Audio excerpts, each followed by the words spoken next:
يا صباح السعادة والسكر الزيادة، صباحكم معطر بذكر الله. اللهم صل وسلم وبارك على سيدنا محمد وعلى آل سيدنا محمد. جايلك النهاردة صباحكم زي العسل، جايلك النهاردة بفيديو جديد، اليوم جديد، يوم سعيد عليكم جميعا. طبعا هنا أنا بما إن الفيديو اللي فات كنت عاملة لكم وصفة حلوة برضو كده. الفيديو ده برضو عملت لكم وصفة تحفة تحفة تحفة. اللي بيحبوا بقى القراقيش والقراص اللي هي الدايبة كده زي بتاع الأفران، اللي كلنا يعني عارفة كلنا بنعشقها. طبعا القرص دي أنا كنت شايفاها في فرن وعجبتني قوي، وخدت الأسرار كلها من صاحب الفرن. وبصوا هتاكلي أحلى قرص مع حبة نسكافيه كده أو شوية شاي. بصي دلع، ده الدلع بقى. بس صلي على النبي. هنجيب هنا اول حاجه هتحضريها الخميره. طبعا باكت خميره هنا فوريه او معلقه كبيره خميره فوريه، عليها معلقتين سكر كبار. طبعا المعلقه اللي معايا دي صغننه، فكل معلقتين بمعلقه. هنحط حبه ميه دافيين صغيرين كده لغايه نص الكوبايه، ونقلبهم ونركنهم على جنب.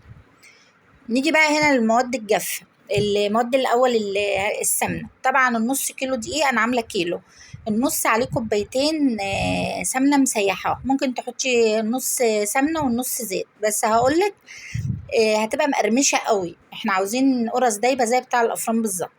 طبعا أنا شلت كوباية كنت مسيحاها ركناها على جنب، ودي الكوباية التانية حطيت عليها 3 معالق سمسم كبار.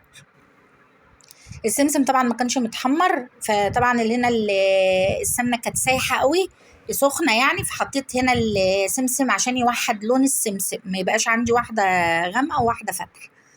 طبعا هنا ده كيلو دقيق فاخر، ده متعدد الاستخدامات، يعني ينفع الحلويات ينفع اي حاجه، والمقادير بتاع اللي ما بيطردش دهان وبيقبل سوائل يعني. طبعا دي اول كوبايه انا حبيت اعايرها لك برضو بالمج، كنت خايفه هنا الكوبايه هتطرقع. هنا طبعا كوبايتين اهمت.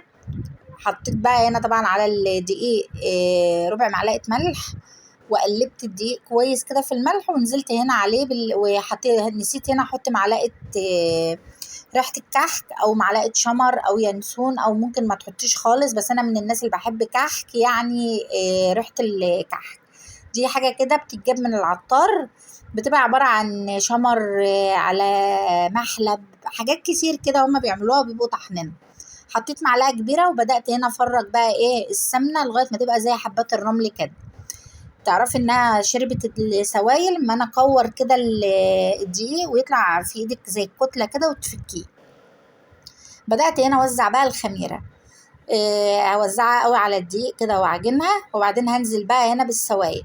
عندك بقى لبن حطي، عايزه تعمليه بالميه عادي مش هيفرق.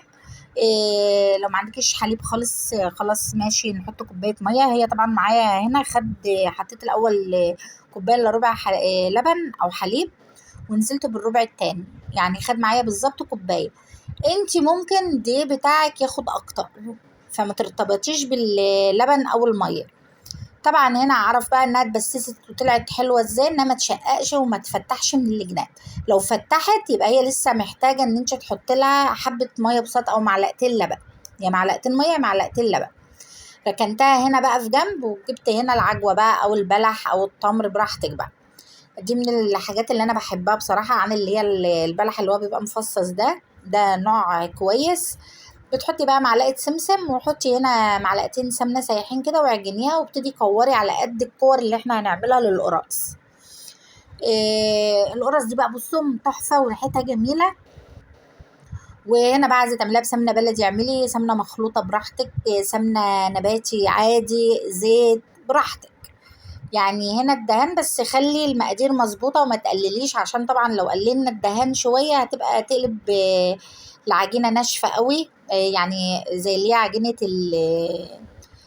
القرص الطريه. الدهان هنا هو العامل الاساسي في ان القرص تطلع معاكي دايبه ومقرمشه كده زي اللي بتشوفها في الافران بالظبط. هتبتدي تفردي هنا الكوره وتفردي العجينه كده، ونبتدي ايه نقفل عليها كويس ونحطها على وشها، عشان طبعا اما اجي ابططها بقى وافردها تبقى ناعمه، الوش بتاعها يبقى ناعم مش خشن. انا عملتها مره واتنين اهوت، ان انا بوريكي شايفه كده، وهتحطيها على وشها على الرخام كده، عشان لما تيجي تاخدي كل قرصه تلاقيها ناعمه معاكي من فوق كده. طبعا الصواني مش بندهنها اي ماده دهنيه، احنا بنكتفي بالدهان بتاع اللي في قلب القرص.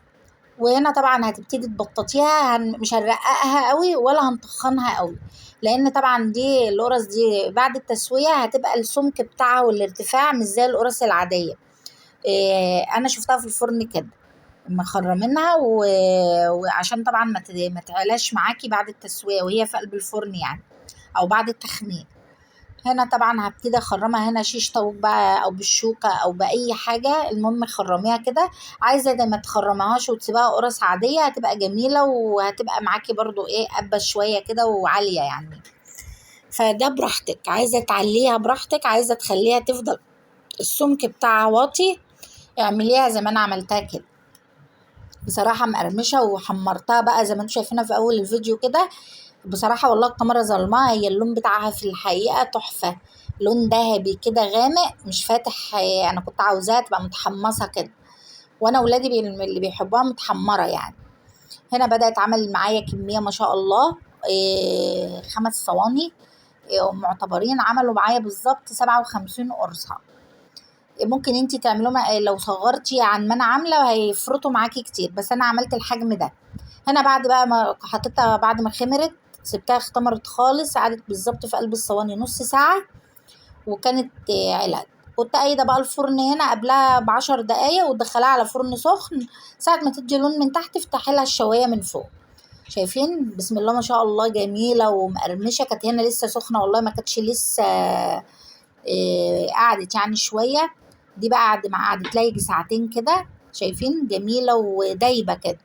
يا ريت تجربوها بالطريقه دي، وما تنسيش تقولي اللهم صل وسلم وبارك على سيدنا محمد وعلى آل سيدنا محمد، وتحطي اللايك الجميل، واشوفكم في فيديو جديد مع ألف مليون سلام.